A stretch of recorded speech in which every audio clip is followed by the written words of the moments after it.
43 लाख के आसपास बनती है। इतने लंबे लंबे समय भगवान दे देते पर लोग नहीं सुधर पाते हैं।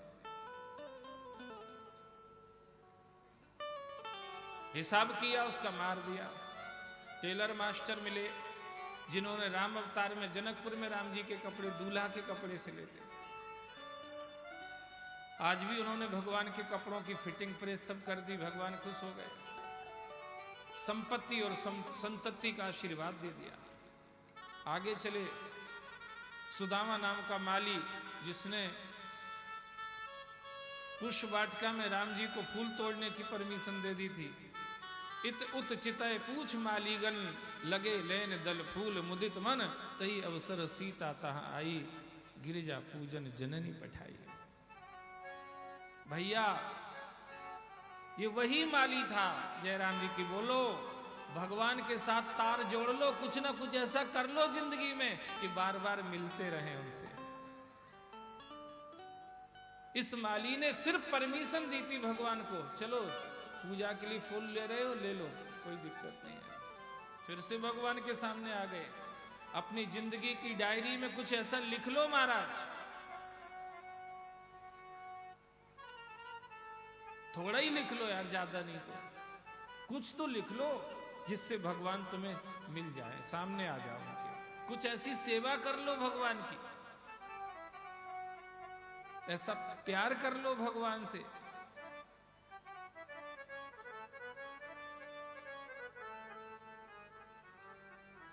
जिंदगी जब तक रहेगी फुर्सत न होगी काम से भैया, कुछ समय तो निकाल लो और प्रेम कर लो राम से।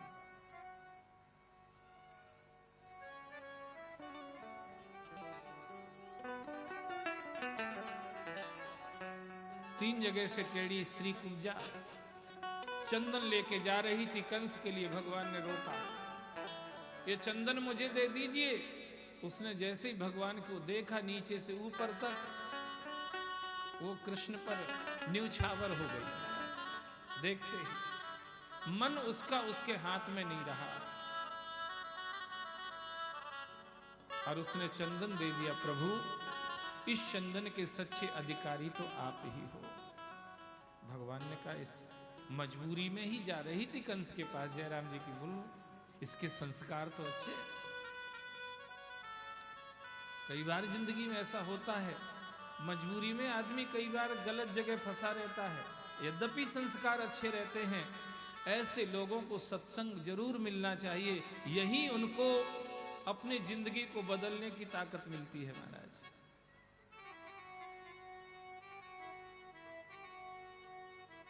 चंदन लिया और उसके बंधन खोल दिए भगवान ने। तीन जगह से टेढ़ी थी, सीधा कर दिया। भगवान को कोई मतलब नहीं, सीधी हो गई, अपने घर जाओ। पर उसने भगवान का पीतांबर पकड़ लिया। गोविंद, मैं तुम्हारे बिना नहीं रह सकती हूं। भगवान समझ गए, बाहर से भी सीधी हो गई और अंदर से भी, क्योंकि जो अंदर से सीधा होता है कृष्ण उसी को प्यारा लगता है। अंदर से सीधा, सरल स्वभाव न मन कुटलाई।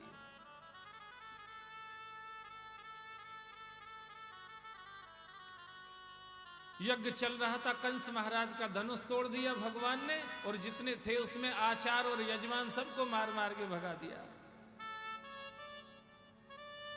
धनुष तोड़ने में कोई दिक्कत नहीं आई, क्योंकि राम अवतार में प्रैक्टिस हो गई थी धनुष टूटने की, कोई दिक्कत ही नहीं आई, तोड़ दिया फट से, यज्ञ विध्वंस कर दिया। सवेरे उसने इनको बुलाया दंगल में। एवं चर्चित संकल्पो भगवान मधुसूदना, आस्ताधार चाणूरम मुष्टिकम रोहिणी सुता। बुलाया महाराज दंगल में, कुबलिया पीड़ हाथी मार दिया, चाणूर मुष्टिक कूट सलतोषल सब मार दिए। कंस को सिग्नल दे दिया, अभी भी समझ जा, पर नहीं समझ में आया। भगवान चढ़ गए मंच पर, एक लात दी घुमा के, धड़ाम से नीचे गिरा। उसकी बाल पकड़ के खींचने लगे भगवान, क्योंकि वही कंस है जिसने भगवान की मां देवकी के बाल पकड़ लिए थे।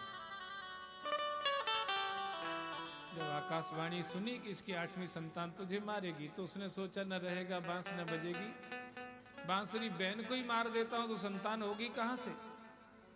तब उसने बाल पकड़ लिए थे देवकी को मारने के लिए, वो तो नहीं मार पाया। आज भगवान बदला ले रहे हैं, उसके बाल पकड़ के घसीट रहे हैं वहीं पर। मरा तो नहीं, अधमरा ही हुआ। भगवान फिर से उछले आकाश में और जाकर के जो उसकी छाती पर गिरे, कंस के प्राण पखेरु उड़ गए। बोलो कंस निकंदन भगवान की, बोलो कृष्ण कन्हैया लाल की जय हो। तुम जय बोलने में क्यों डरते यार? भगवान की जय तो पूरी दमदारी से बोलना चाहिए।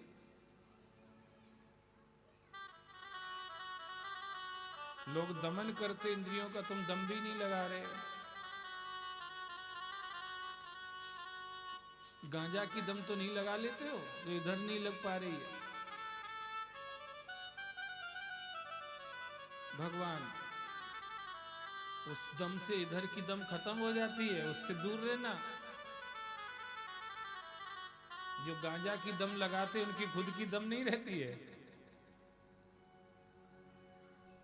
इसलिए टेक केयर, सावधान रहिए इन चीजों से। सत्ता परिवर्तन हो गया। भगवान ने कहा उग्रसेन से, नाना आप बैठ जाओ मथुरा की गद्दी पर। अरे बोले काना मैं नहीं बैठूंगा यार, मुझे नहीं जरूरत। भगवान ने कहा नहीं नाना आपको ही बैठना है, चिंता मत करो मैं हूं तुम्हारे साथ।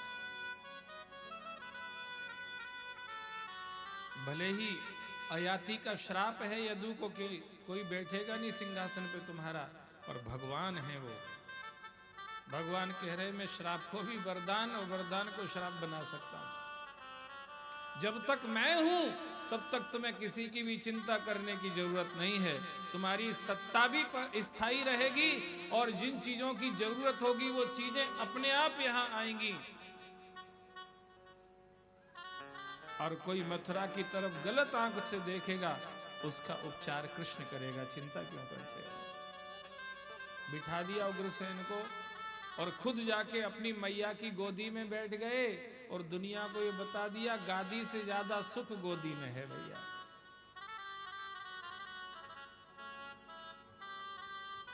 पद मिल जाते ना लोगों को, पद जिसको गादी कहते हैं, उसमें उतना सुख नहीं है। मारा मारी बहुत होती है उसमें लड़ाई ज्यादा होती है। गादी पर बैठने में लड़ाई ज्यादा होती है, लाड़ नहीं होता। लाड़ तो गोदी में ही होता है। खुद जाके मैया की गोदी में बैठ गए। अरे बोले आप गादी पर बैठ, बोले नहीं मेरी गादी पहले से ही सबसे ऊंची है। मत्तः परतरम नान्यद किंचित धनंजय मयि सर्वम इदम प्रोक्तम सूत्रे मणिगणाय। मैं तो सबसे ऊपर हूं, मुझसे ऊपर कोई नहीं है। उज्जैन पढ़ने के लिए भगवान आए।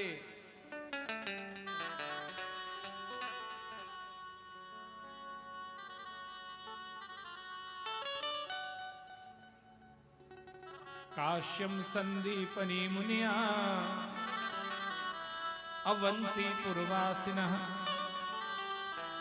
उज्जैन को अवंतिकापुरी भी कहते हैं, अवंतिकापुरी।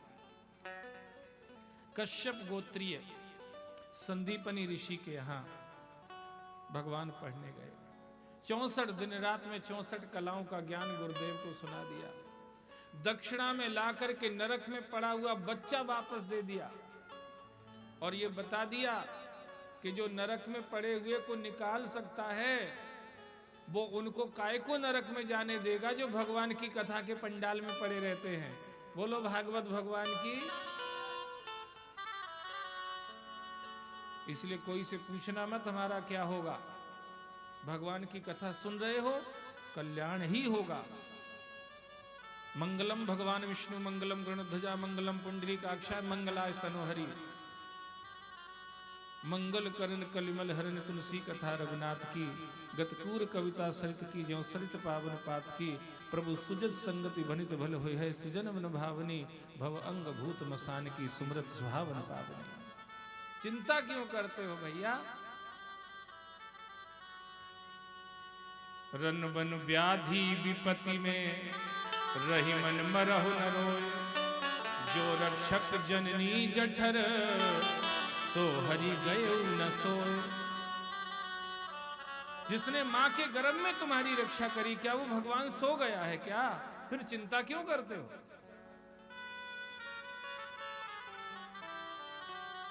उज्जैन से पढ़ के लौट के मथुरा आए, गोपियों की याद आती थी, उद्धव जी को भेजा।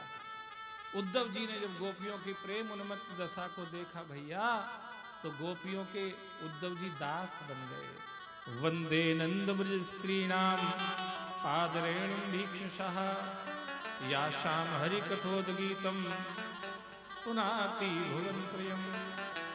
6 महीने रहे, भगवान से 6 दिन की परमिशन लेके गए थे, 6 महीने हो गए।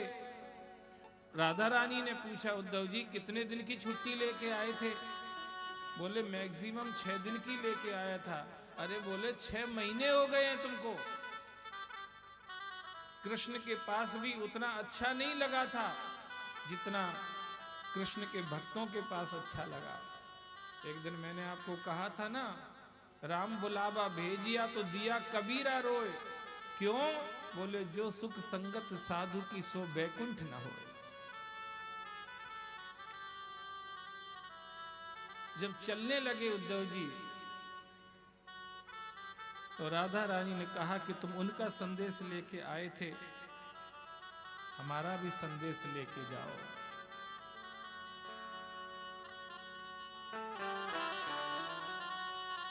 एक बार तो राधा बन कर देखो मेरे सांवरिया, राधा यूं रो रो कहे। जाओ उनसे कह देना, राधा की अंतर दशा को तुम कैसे जानोगे? तुम खुद राधा बन के देखो तब तुम्हें पता चलेगा।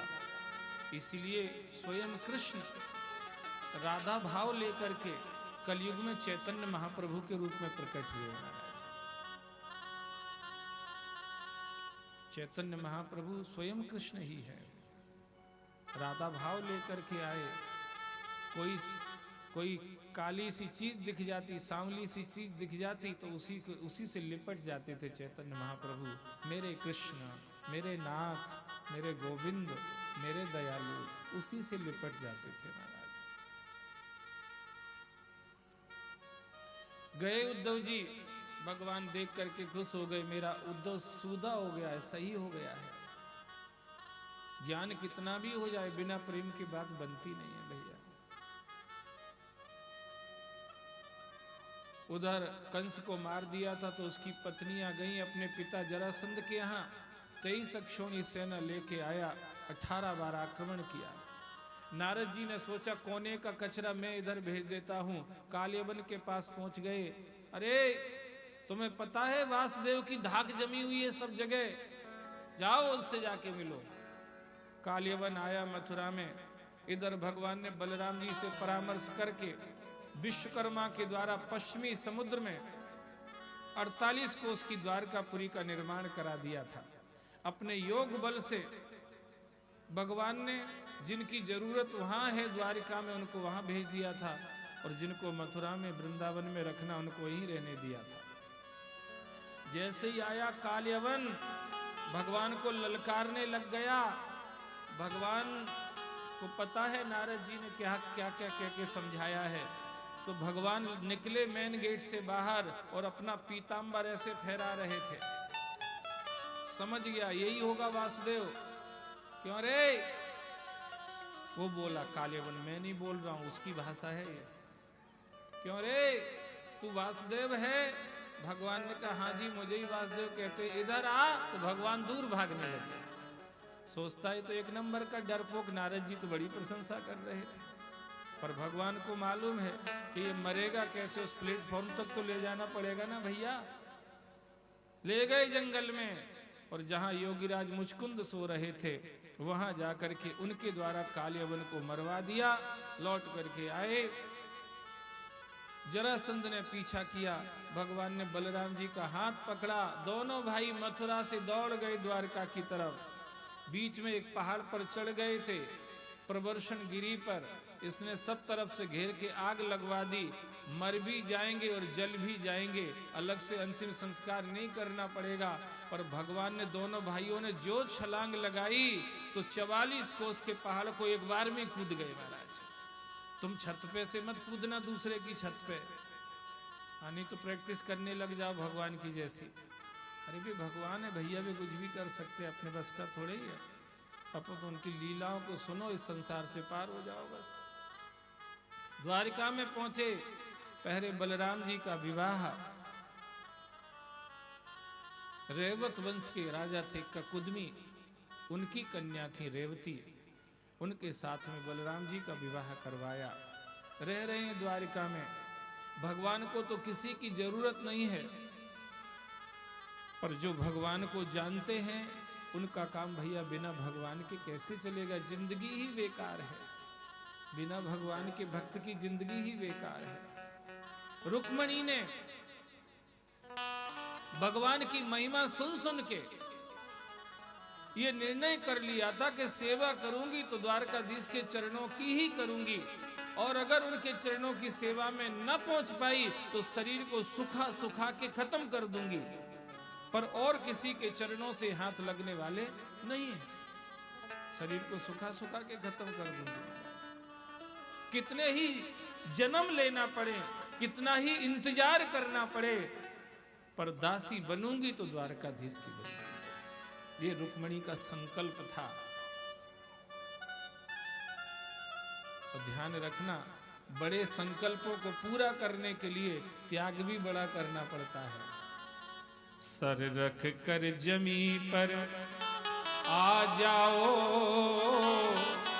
हसरत है अगर कुछ पाने की, मेरे गोविंद को पाने के लिए कुछ कष्ट उठाए जाते हैं। दरबार में मेरे गोविंद के दुख दर्द मिटाए जाते हैं। भगवान रुक्मणी ने एक ब्राह्मण देवता को भेजा, हे ब्राह्मण देव, आप मेरे इस काम में सहायता करो। बोले हमारा जीवन ही इसी के लिए है, भगवान से मिलने वालों को भगवान से मिलाना, यही तो मेरा जीवन है, ब्राह्मण का जीवन यही है। मैं जाता हूं। गए और द्वारिका से भगवान को लेकर के विदर्भ देश आ गए। रुक्मणी को जाकर के कहा, मैं कृष्ण को लेके आया हूं। रुक्मणी प्रसन्न हुई और अपने सखियों को लेकर के मां जगदम्बा के मंदिर में पूजन करने के लिए चली, क्योंकि उन्होंने लिख के ही ऐसा दिया था भगवान को कि हमारी वंश की रीति रिवाज परंपरा ऐसी है कि जिस बेटी का विवाह होने को होता है वो विवाह के एक दिन पहले अंबिका के मंदिर में देवी का पूजन करने जाती है। और वही अवसर होगा तुम्हारे पास जब तुम मुझे अपना बना सकते हो, मुझे अपने साथ ले जा सकते हो। मंदिर में आई, धूप दीप और नैवेद्य से मां अंबिका का पूजन किया। सर्व मंगल मांगल्ये शिवे सर्वार्थ साधिके, शरण्ये त्र्यंबके गौरी नारायणी नमोस्तुते। या देवी सर्वभूतेषु श्रद्धा रूपेण संस्थिता, नमस्तस्यै नमस्तस्यै नमस्तस्यै नमो नमः।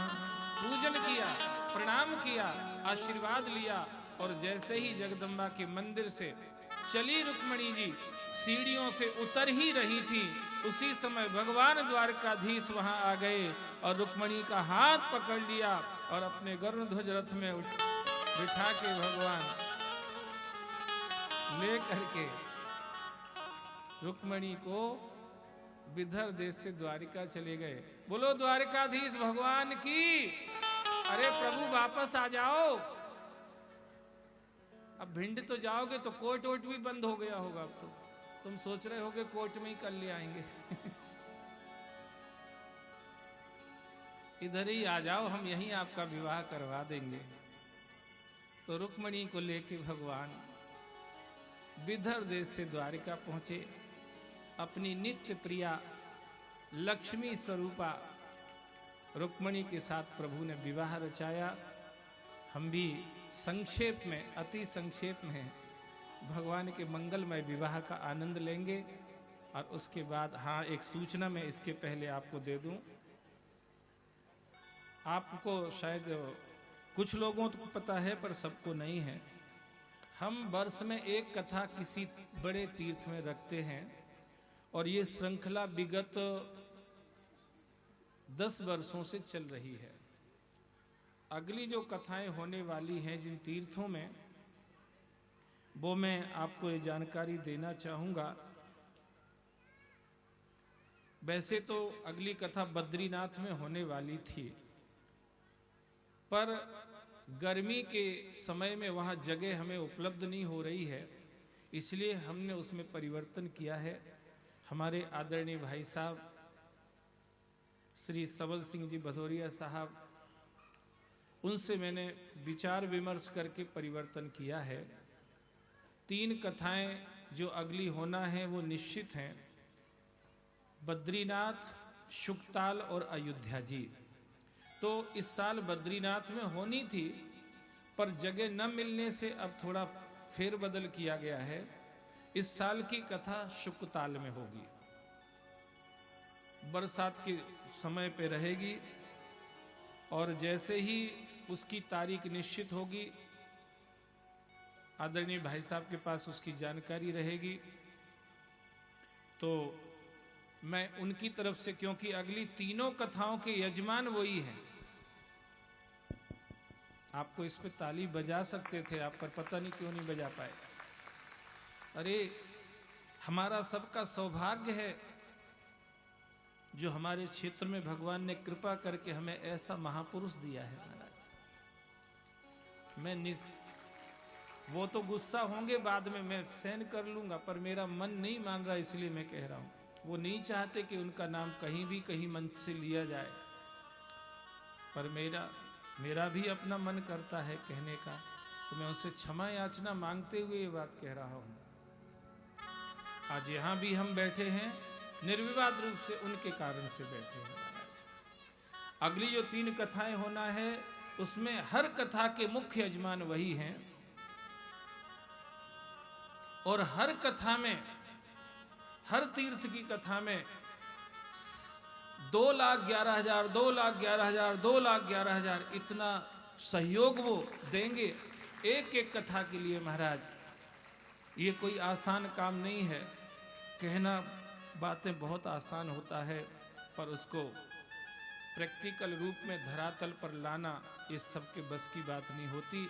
इसके लिए उसकी कृपा चाहिए और हृदय की पवित्रता चाहिए महाराज, तब ये संभव होता है। तो ये 3 कथाएं इस तरह से अब होंगी। मैं आपको बता दूं, इस वर्ष जो बरसात में आयोजन होगा वो शुकताल में होगा। अगली वर्ष का जो आयोजन होगा वो बद्रीनाथ में होगा। उसके बाद जो आयोजन होगा वो अयोध्या जी में होगा। मैं उनकी ओर से और मैं अपनी ओर से भी व्यासपीठ से, मेरे प्रेम यमुना सेवा ट्रस्ट परिवार की ओर से आप सबसे निवेदन कर रहा हूं कि जब इस कथा की तारीख निश्चित हो जाए, आपको उनके माध्यम से पता चल जाएगा, या टीवी में जो हमारी कथाएं आती हैं कभी कभी बीच बीच में, उनमें जो आगामी कथाओं की नीचे लिस्ट चलती रहती है, उससे भी आपको पता चल जाएगा कि इन कथाओं की तारीख क्या है। तो निवेदन ये है, वो मुझसे कह रहे हो, मैं आपसे कह रहा हूं, आप सभी लोग उस कथा में पधारने की कृपा करें।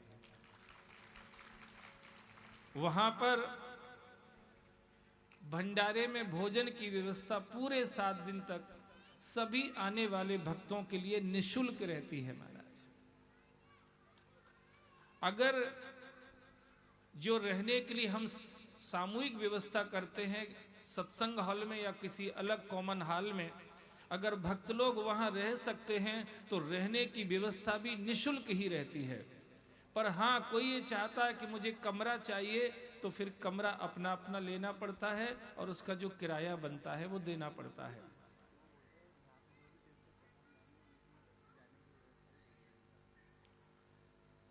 तो कमरे का किराया जो रहता है वो अपना अपना देना पड़ता है।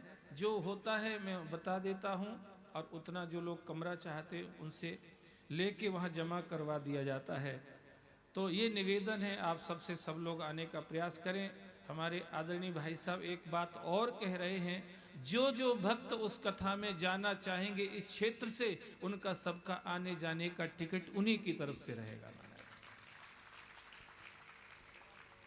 बोलो भक्त और भगवान की। तो ये सूचना है आप सबके लिए। बहुत बहुत धन्यवाद। आप लोग आते रहिए, जुड़े रहिए सत्संग से, अपना जीवन सार्थक करते रहिए। हमें कुछ सहयोग दिया है, इस तीर्थ की कथा के लिए सहयोग आया है आदरणीय श्रीमान हजूरी सिंह जी भदौरिया साहब, किसूपुरा, जो हमारे भाई साहब के सबसे बड़े भाई साहब हैं, उनकी तरफ से 2100 रुपए का सहयोग हमें तीर्थ की कथा के लिए मिल रहा है। मैं उनको पूरे परिवार सहित व्यासपीठ से बहुत बहुत धन्यवाद देता हूं, बहुत बहुत साधुवाद देता हूं। एक गुप्तदान और आया है इसी तीर्थ की कथा के लिए 11,000 रुपए का। जहां से भी आया है उनको पूरे परिवार सहित मैं व्यासपीठ से बहुत बहुत धन्यवाद देता हूं, बहुत बहुत साधुवाद देता हूं। समय थोड़ा ज़्यादा हो गया है, क्षमा चाहूँगा। भगवान का मंगलमय विवाह, उसका आनंद लेंगे, उसके बाद आरती होगी। कल की कथा का समय ठीक 12 से 3:30 बजे तक का रहेगा। सब लोग ध्यान रखें और आने का प्रयास करें। धन्यवाद। हरि ओम। श्री राधे राधे। भगवान श्री श्याम सुंदर का मंगलमयी परिणय। सर्वप्रथम रुक्मणी भगवान श्री श्यामदर को वरमाला पहनाएंगे। हरि ओम ओमेदं विष्णुर्विचक्रमे त्रिधानि दधे पदम समूढम स्याभागुं सुरेस्वाम। अब भगवान पहनाए। ओम श्री सदे लक्ष्मी शवत्यां महोरात्रे पार्श्वे नक्षत्राणि रूपमस्विनो व्याप्तं नष्टन्दिखाणामं दैखाणं सर्वलोकं दैखाणः। मंगलाष्टक होंगे, इसके पश्चात कन्यादान।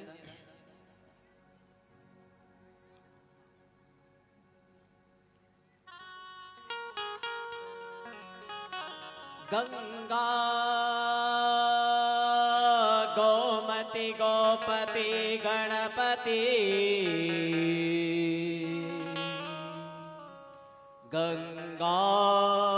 गंगाधर गौतम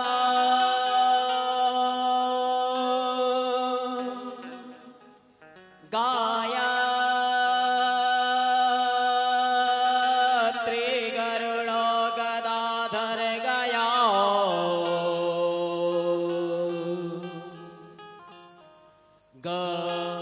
गंभीर गोदावरी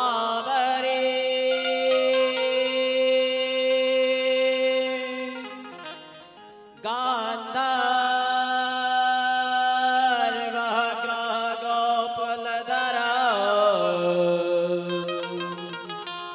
कुरिया सदा हरिमंगल शुभ लग्न सासी वदने मृगलोचने अधकवने महासुंदरी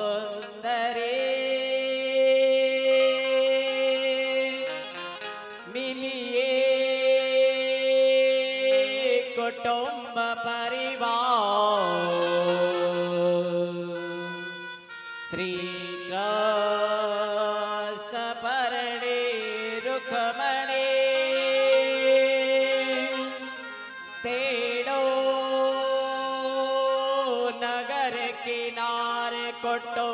से ओ मिले गावे मंगलाचा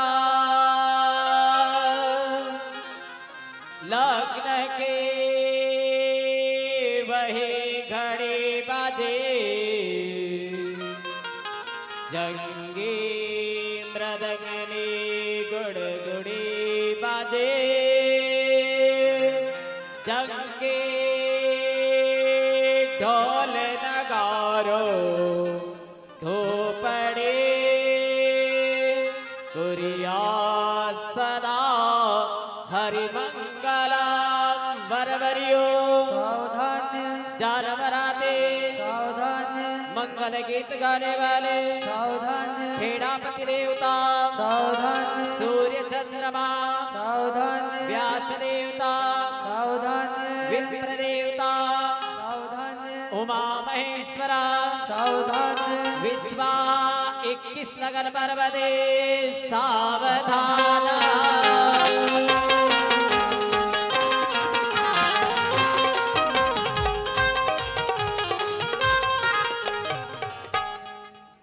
श्री राधे राधे। अब कन्यादान महादान बाकी सभी भक्तजन अपने स्थान पर ही बैठे रहेंगे।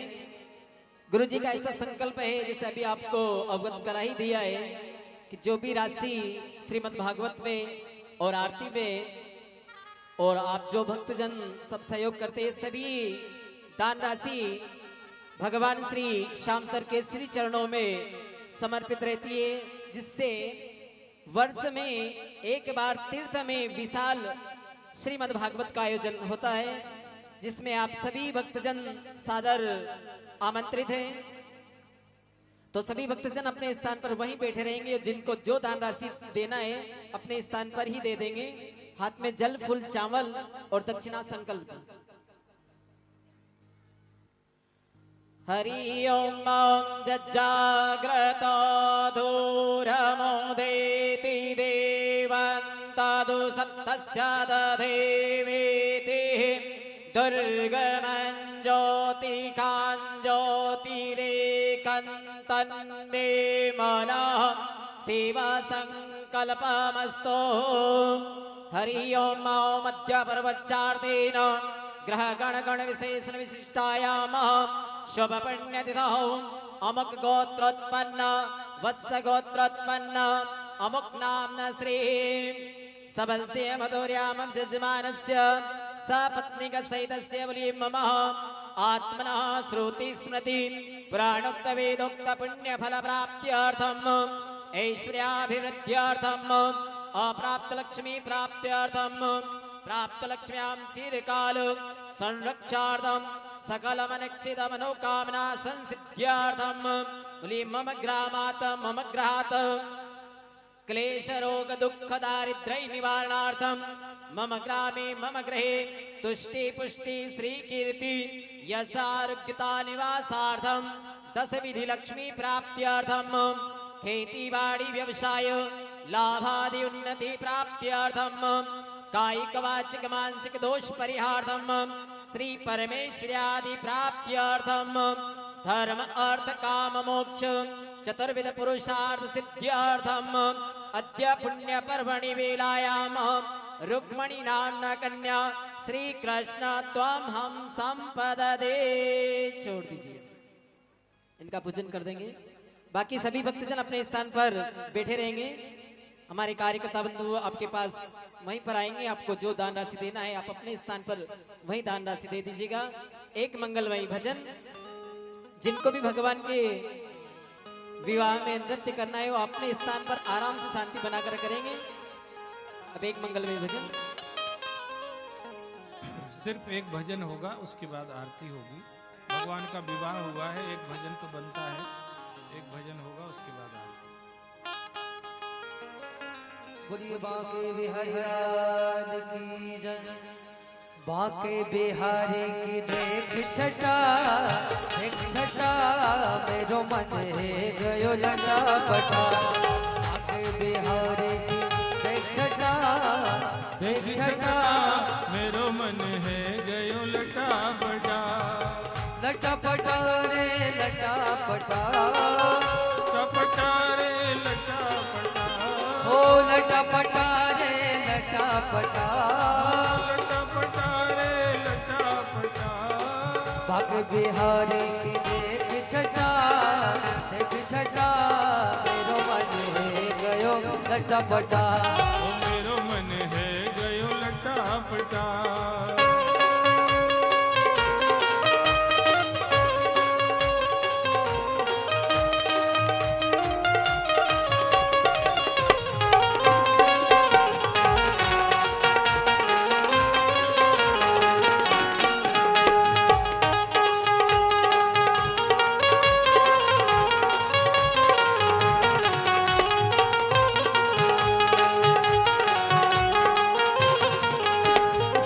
कब से खोजूं बनवारी को, कब से खोजूं बनवारी को, बनवारी को गिरधारी को, बनवारी को गिरधारी को। कोई बता दे देवा पता, कोई बता बता दे इनका पता। मेरो मन है गयो लटापटा। ओ मेरो मन है गयो लटापटा। हरि बोल।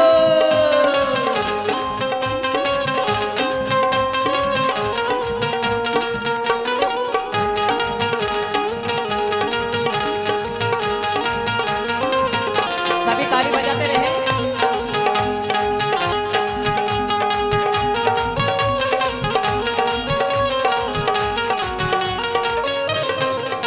नैनन में श्याम समाए गो, मोहे प्रेम को रोग लगाए गो।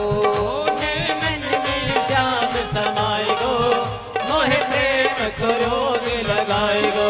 ओ नैनन में श्याम समाए गो, मोहे प्रेम को रोग लगाए गो। नैनन में श्याम समाए गो, मोहे प्रेम को रोग लगाए गो।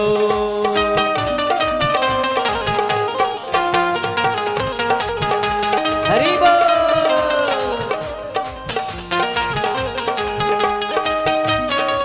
श्री राधे। आप तो ऐसे बैठे हो एकदम कोई बजा रहे हैं। देखो शादी में जब होता है तो ताली बजाती है, नाचते भी है।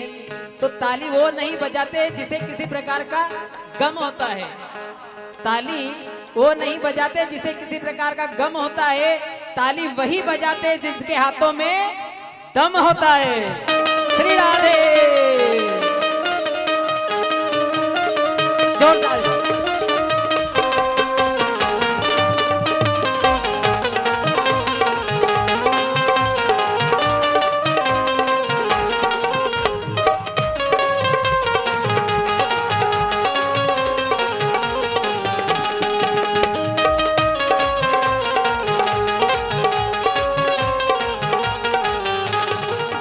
मर जाऊंगी श्याम तेरे अलकन पे, मर जाऊंगी श्याम तेरी अलकन पे। मिट जाऊंगी श्याम तेरे पलकन पे। जाऊंगी श्याम तेरी लटकन पे। हरि बोलो, हरि बोलो, वो तो मधुर मधुर मुस्काए गो, मोहे प्रेम को रोग लगाए गो।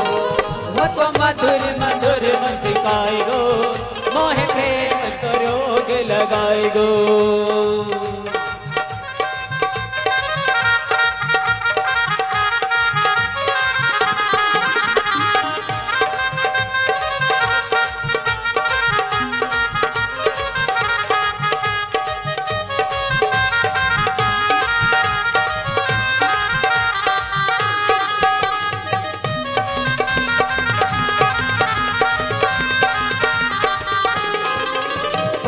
हरि श्याम तेरे लटकन पे, हरि श्याम तेरी लटकन पे।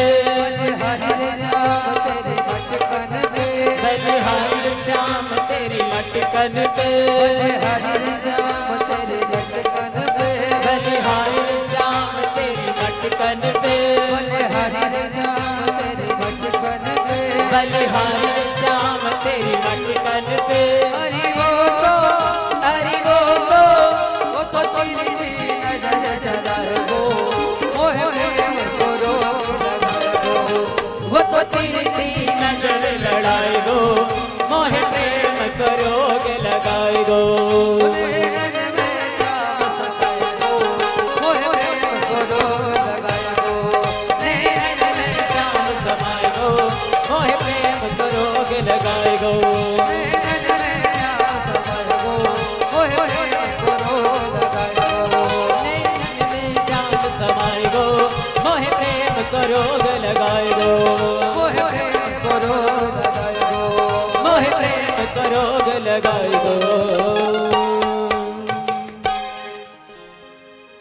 बोलो द्वारिकाधीश भगवान की जय हो। कल का समय कथा का ठीक 12 से 3:30 का रहेगा। कल विश्राम रहेगा, हो जाएगा कथा का